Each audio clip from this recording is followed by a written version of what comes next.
দর্শক আপনাদের আমন্ত্রণ জানাচ্ছি দীপ্ত সংবাদে, সঙ্গে রয়েছে আমি রুবায়েত হাসান। আর শুরুতেই থাকছে প্রধান খবরের শিরোনাম। রাজধানীর উত্তরায় প্রশিক্ষণ বিমান FT-7 বিধ্বস্ত, পাইলট সহ নিহত 20, দগ্ধ 171 জন। স্কুল প্রাঙ্গণে বিমান বিধ্বস্ত হওয়ায় নিহতদের বেশিরভাগই শিশু, দগ্ধ 25 জনের অবস্থায় আশঙ্কাজনক। দগ্ধদের চিকিৎসায় সব ধরনের সহায়তা দেবে সরকার, আগামীকাল একদিনের রাষ্ট্রীয় শোক ঘোষণা। 1976 সালে বিমান বাহিনীর প্রথম প্রশিক্ষণ বিমান বিধ্বস্ত হয়। এরপর ঘটেছে অন্তত 43টি দুর্ঘটনা।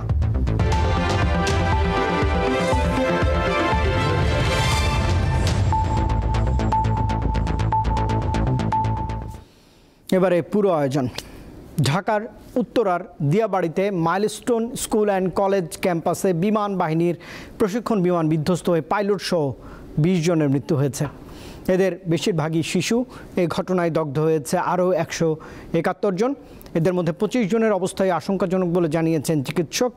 সোমবার দুপুরে বাংলাদেশ বিমান বাহিনীর FT-7 BGI প্রশিক্ষণ বিমান উড্ডয়নের পরপরই বিধ্বস্ত হয়। এই ঘটনায় মঙ্গলবার একদিনের রাষ্ট্রীয় শোক ঘোষণা করা হয়েছে।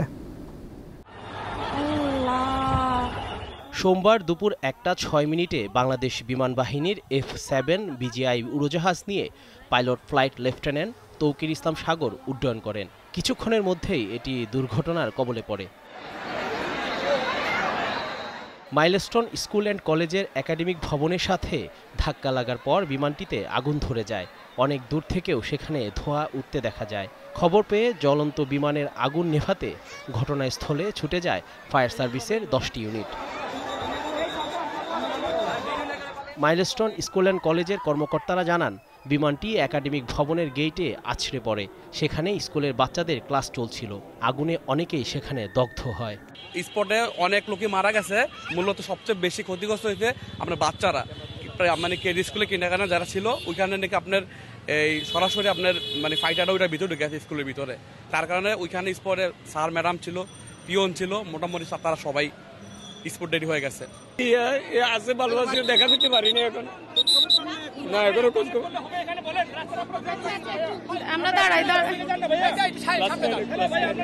দুর্ঘটনাটির পর সামাজিক যোগাযোগ মাধ্যমে বিভিন্ন ভিডিও ছড়িয়ে পড়ে।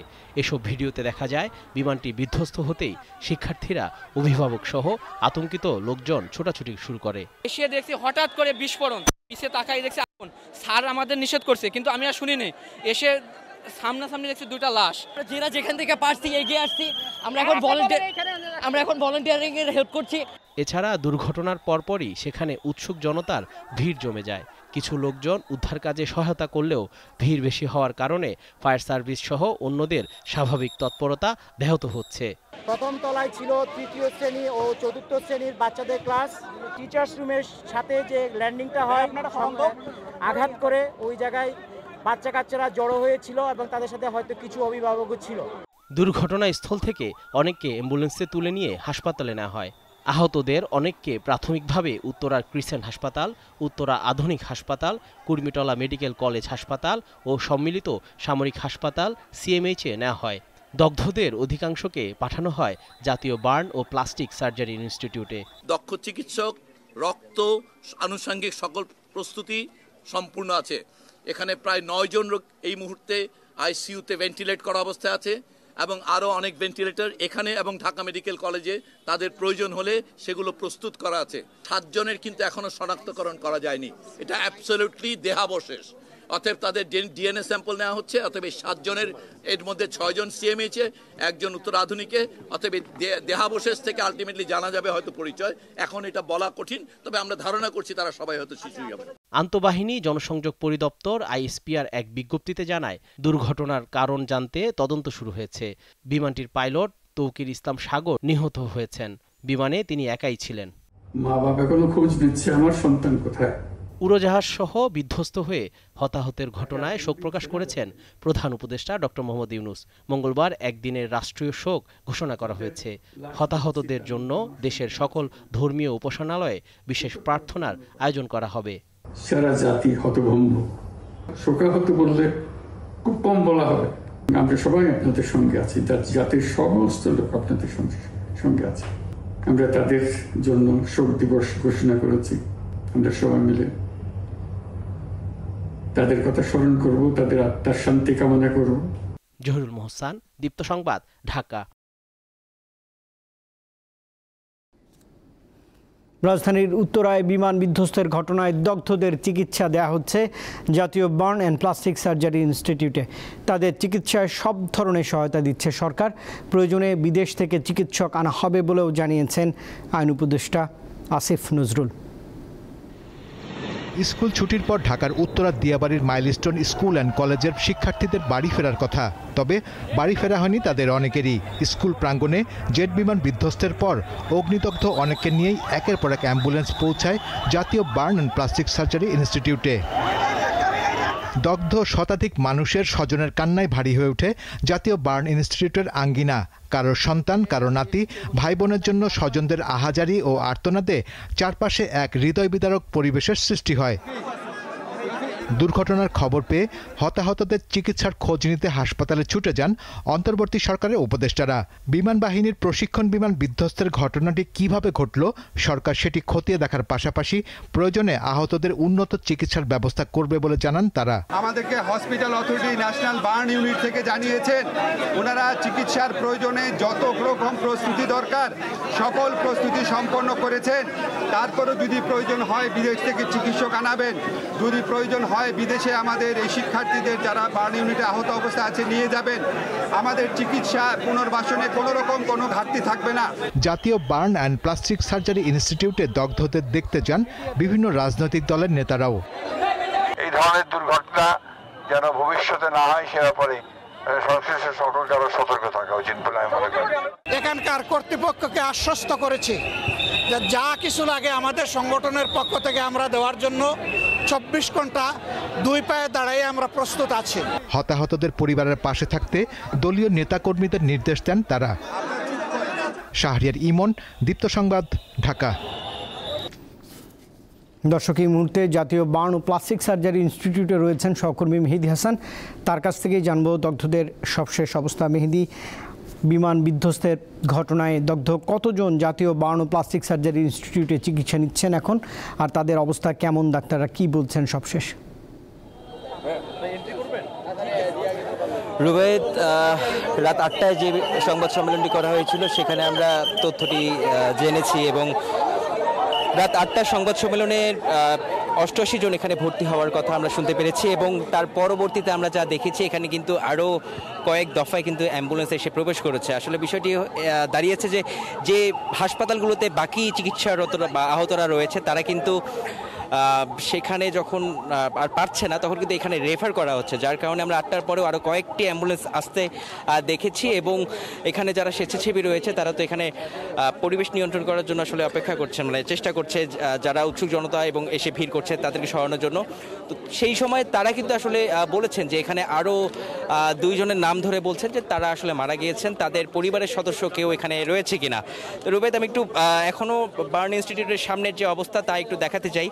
এটা দেখলে আসলে বুঝতে পারবেন যে এখানে মানুষের উপস্থিতি রয়েছে যথেষ্ট পরিমাণে এবং যেহেতু এখন পর্যন্ত আমরা 20 জনেরও অধিক মানুষ আসলে মারা যাওয়ার তথ্য পেয়েছি এবং আহত তো আইএসপিআরের তথ্য মতে 171 জন রয়েছে এবং এদের মধ্যে আমরা যেটি জানতে পেরেছি 25 জনের অধিক আসলে খুবই আশঙ্কাজনক অবস্থায় রয়েছে, যারা আসলে এখন আসলে মৃত্যুর সাথে পাঞ্জা লড়ছে এবং বলা যাচ্ছে না আসলে তাদের অবস্থা শেষমেশ আসলে কি দাঁড়ায় এবং বিশেষ করে অভিভাবক যারা রয়েছে তারা কিন্তু বিভিন্ন জায়গায় আসলে ছুটে বেড়াচ্ছে, বিভিন্ন হাসপাতালে কোথায় আসলে তাদের সন্তানকে নেওয়া হয়েছে এই তথ্য আসলে পেতে একটু বেগ পেতে হচ্ছে। কারণ যেভাবে করে আসলে ঘটনাটি ঘটেছে এর পরবর্তীতে যে অবস্থায় আসলে বিভিন্ন হাসপাতালে আহতদের নিয়ে যাওয়া হয়েছে খুঁজে পেতে হয়েছে বেশিরভাগ অভিভাবককে। আমরা কথা বলার চেষ্টা করেছি, যদিও তারা আসলে কথা বলার মতো অবস্থায় ছিলেন না।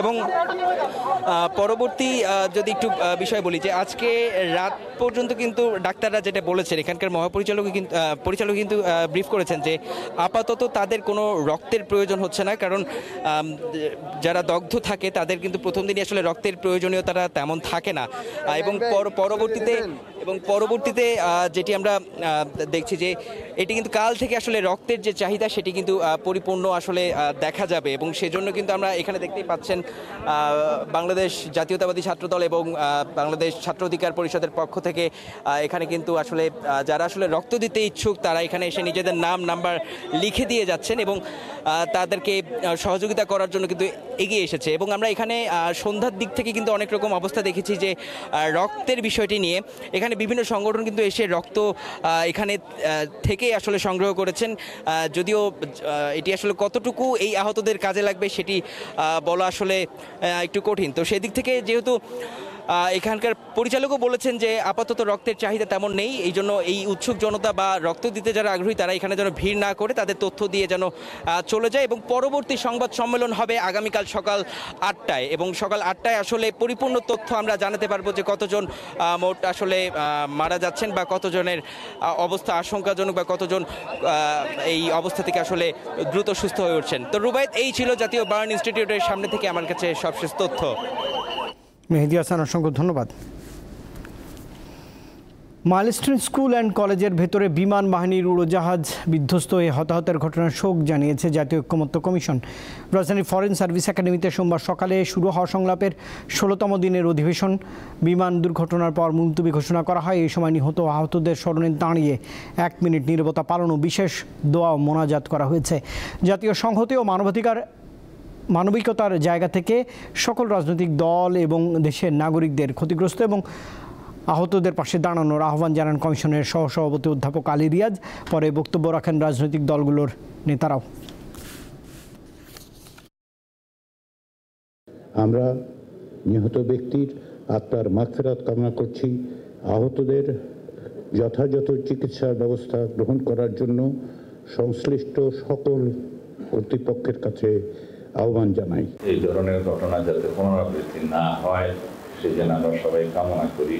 যা কিছু সহযোগিতার প্রয়োজন অবশ্যই আমরা সেটা করব, তাদের পাশে থাকবো। আমরা আল্লাহর কাছে দোয়া করি আল্লাহ তাআলা যেন তাদেরকে শহীদ হিসাবে কবুল করেন না।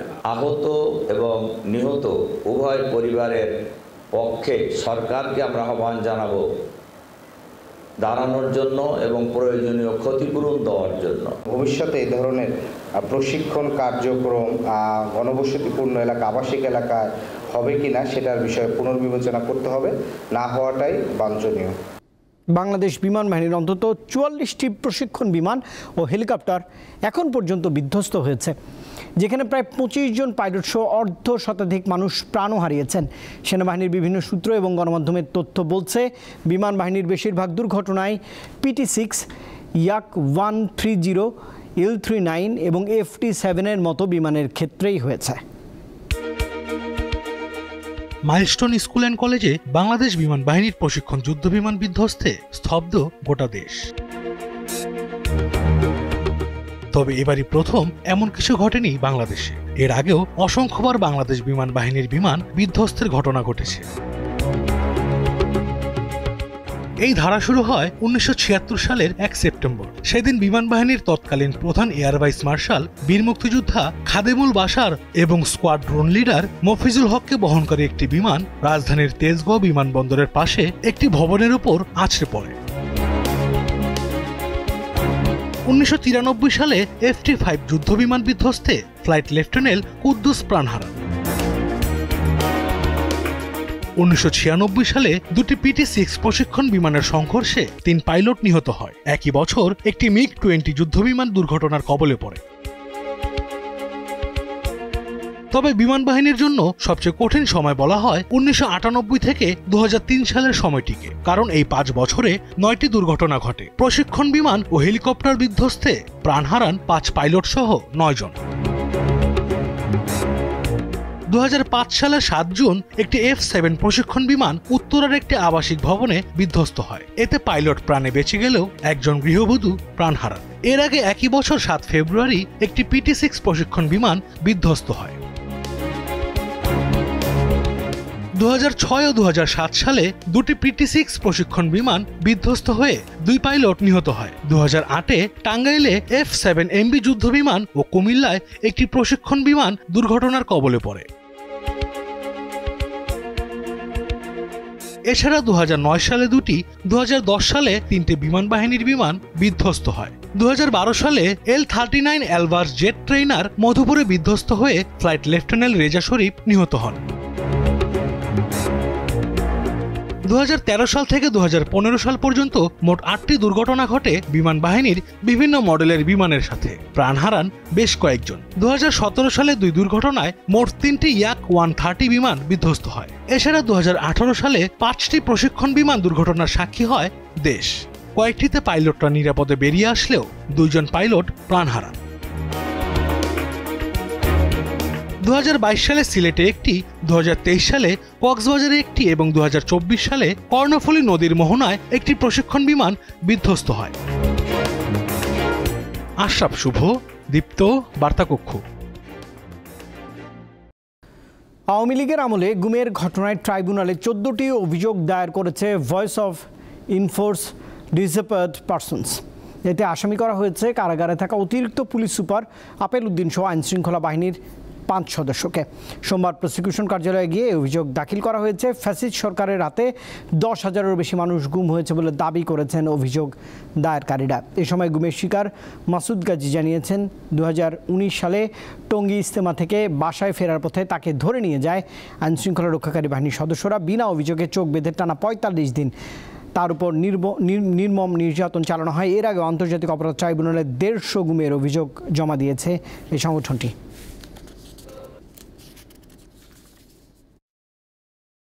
আইসিটিতে আমাদের ভয়েটের মাধ্যমে প্রায় 150+ গুমের অভিযোগ দায়ের করা হয়েছে অতীতে। সেই ধারাবাহিকতায় আজকে আমরা 14টি অভিযোগ দায়ের করেছি এখানে। সেখানে আপনার একজন অতীতে এসপি আলেকুদ্দিন, ওনার বিরুদ্ধে প্রায় 14টি অভিযোগ ওনার বিরুদ্ধে রয়েছেন এবং সাথে অন্যান্যদের তার সহযোগীদের বিরুদ্ধে অভিযোগ রয়েছে। জুলাই গণঅভ্যুত্থানে নিহতদের স্মরণে ঢাকা বিশ্ববিদ্যালয় কেন্দ্রীয় ছাত্র সংসদ ডাকসুতে জুলাই স্মৃতি সংগ্রহশালা করা হয়েছে। সোমবার এটি উদ্বোধন করেন ছাত্র জনতার আন্দোলনে নিহতদের পরিবারের সদস্যরা। এ সময় শিক্ষা উপদেষ্টা জানিয়েছেন, অন্তর্বর্তী সরকার তরুণদের বাংলাদেশ গড়ে তুলতে বদ্ধপরিকর। স্লোগানে স্লোগানে মুখরিত রাজপথ কিংবা রক্তমাখা জামা। 2024 সালের জুলাই আগস্টের গণ অভ্যুত্থানের সেই চিত্র ফুটে উঠেছে জুলাই স্মৃতি সংগ্রহশালায়। ঢাকা বিশ্ববিদ্যালয়ের কেন্দ্রীয় ছাত্র সংসদ ডাকসু ভবনের 2য় তলার একটি কক্ষ ও সিঁড়িতে স্থান পেয়েছে এই সব স্মৃতি। আলোকচিত্র ও দেয়াল লিখনের মাধ্যমে তুলে ধরা হয় দুঃশাসনের বিরুদ্ধে ছাত্র জনতার সংগ্রামের কথা। আরও স্থান পেয়েছে জুলাই যোদ্ধাদের ব্যবহৃত ছবি, ঘড়ি, জুতা, জামা কাপড়, চশমা, বই, খাতা, কলম ও ব্যাগ থেকে শুরু করে ব্যক্তিগত ডায়েরি। এই সংগ্রহশালার উদ্বোধন করেন জুলাই আন্দোলনে নিহত ও আহত পরিবারের সদস্যরা। যে সুন্দর বাংলাদেশ গড়ার স্বপ্ন নিয়ে তারা তাদের জীবনটাকে বিলিয়ে দিয়েছিল, সেই সুন্দর বাংলাদেশ যেন আমরা পেতে পারি। অন্তর্বর্তীকালীন সরকার আছে, এই আমাদের বৈষম্য দূর করার জন্য তারা যেন তাদের সাধ্য অনুযায়ী চেষ্টা করে যায়। উদ্বোধনী অনুষ্ঠানে উপস্থিত ছিলেন শিক্ষা উপদেষ্টা ও ঢাকা বিশ্ববিদ্যালয়ের উপাচার্য সহ আমন্ত্রিতরা। এ সময় শিক্ষা উপদেষ্টা জানান, দেশে অস্থিরতা থাকলেও মানুষ নতুন করে নাগরিক অধিকার ফিরে পেয়েছে। আমরা দৃঢ় প্রতিজ্ঞ যে তাদের স্বপ্নকে আমরা বাস্তবায়ন করব। আগামীতে এই সংগ্রহশালাকে বিস্তৃত করে একটি পূর্ণাঙ্গ স্মৃতি জাদুঘরে পরিণত করার কথা জানান ঢাকা বিশ্ববিদ্যালয়ের উপাচার্য। স্বস্তিকা সিংহ, দীপ্ত সংবাদ, ঢাকা। গোপালগঞ্জে কারফিউ এবং 144 ধারা জারি না থাকলেও জনমনে গ্রেফতার আতঙ্ক বিরাজ করছে। গত বুধবারের সহিংসতার ঘটনায় সোমবার সকাল 8টা পর্যন্ত হত্যাসহ মোট 8টি মামলা দায়ের করা হয়েছে। এর মধ্যে রবিবার 4টি পৃথক হত্যা মামলা দায়ের করা হয়। গোপালগঞ্জ সদর থানা পুলিশ জানিয়েছে, 4টি মামলায় অজ্ঞাতনামা 5400 জনকে আসামি করা হয়েছে। এর মধ্যে রমজান কাজীর মৃত্যুর ঘটনায় 900 জনকে এবং সোহেল, দীপ্ত সাহা ও ইমন হত্যা মামলায় প্রতিটিতে আরও অন্তত 1500 জনকে অজ্ঞাতনামা হিসেবে আসামি করা হয়। তবে রমজান মুন্সির মৃত্যুর ঘটনায় এখন পর্যন্ত কোনো মামলা হয়নি বলে জানা গেছে।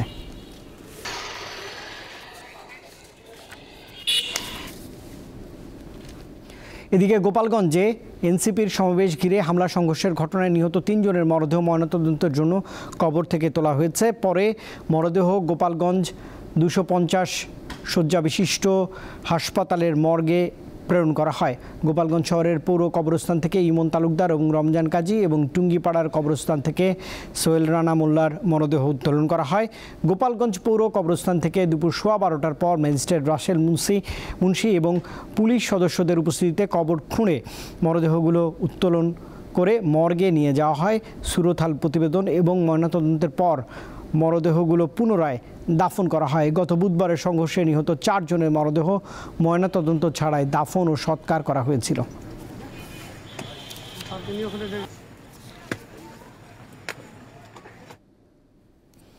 নরসিংদীর রায়পুরা আধিপত্য বিস্তারকে কেন্দ্র করে 2 গ্রুপের সংঘর্ষে এক নারী নিহত হয়েছেন। এই ঘটনায় আহত হয়েছেন আরও অন্তত 10 জন। নিহত মোমেনা বেগম রায়পুরা উপজেলার সায়দাবাদ এলাকার আক্তার হোসেনের স্ত্রী। স্থানীয়রা জানিয়েছেন, রায়পুরা উপজেলার সায়দাবাদ এলাকায় আধিপত্য বিস্তারকে কেন্দ্র করে দীর্ঘদিন ধরে হানিফ মাস্টারের অনুসারীদের সঙ্গে এরশাদ এবং ফিরোজ মেম্বারের অনুসারীদের বিরোধ চলে আসছিল। এরই ধারাবাহিকতায় সোমবার ভোরে হানিফ মাস্টারের অনুসারীদের উপর হামলা চালায় এরশাদ ও ফিরোজ মেম্বারের লোকজন। এলোপাথারি গুলি এবং দেশীয় অস্ত্রের আঘাতে দুপক্ষের অন্তত 10 জন আহত হয়। এ সময় গুলিবিদ্ধ মোমেনা বেগম উপজেলা স্বাস্থ্য কমপ্লেক্সে নেয়ার পথে মৃত্যুবরণ করেন।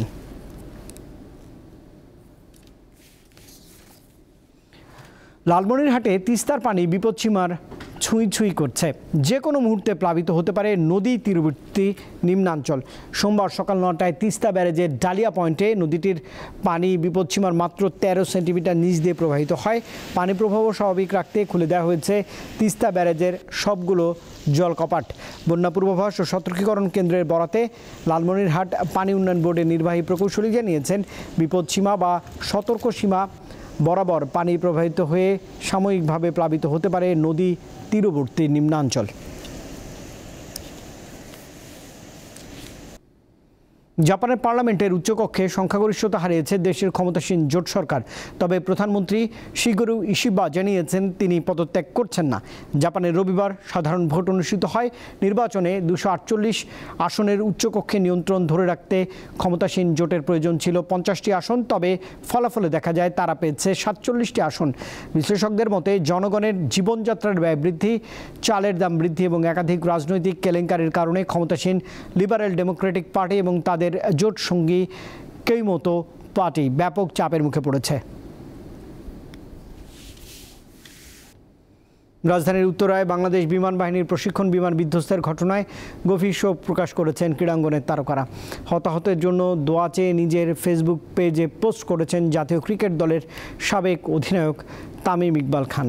সাবেক অধিনায়ক মাশরাফি বিন মুর্তজা সমবেদনা জানিয়ে ফেসবুকে পোস্ট দিয়েছেন। সাকিব আল হাসানও নিজের ফেসবুক থেকে আবেগঘন বার্তা পাঠিয়েছেন। এছাড়া দোয়া চেয়ে বার্তা দিয়েছেন লিটন কুমার দাস, মুস্তাফিজুর রহমান, মেহেদি হাসান মিরাজ, মুমিনুল হক, আফিফ হোসেন ধ্রুব, সাদমান ইসলাম এবং আকবর আলীরা। দেশের 2 শীর্ষ ক্রীড়া সংগঠন বাংলাদেশ ফুটবল ফেডারেশন এবং বাংলাদেশ ক্রিকেট বোর্ড এই ঘটনায় গভীর শোক প্রকাশ করেছে।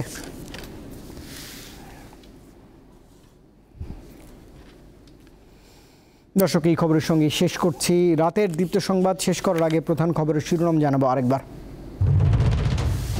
রাজধানীর উত্তরায় প্রশিক্ষণ বিমান FT-7 বিধ্বস্ত, পাইলট সহ নিহত 20, দগ্ধ 171 জন। স্কুল প্রাঙ্গণে বিমান বিধ্বস্ত হয়, নিহতদের বেশিরভাগই শিশু, দগ্ধ 25 জনের অবস্থা আশঙ্কাজনক। দগ্ধদের চিকিৎসায় সব ধরনের সহায়তা দেবে সরকার, আগামীকাল একদিনের রাষ্ট্রীয় শোক ঘোষণা। 1976 সালে বিমান বাহিনীর প্রথম প্রশিক্ষণ বিমান বিধ্বস্ত হয়। এরপর ঘটেছে অন্তত 43টি দুর্ঘটনা। দর্শক, এই ছিল এখনকার মতো। এতক্ষণ সঙ্গে থাকবার জন্য ধন্যবাদ সবাইকে।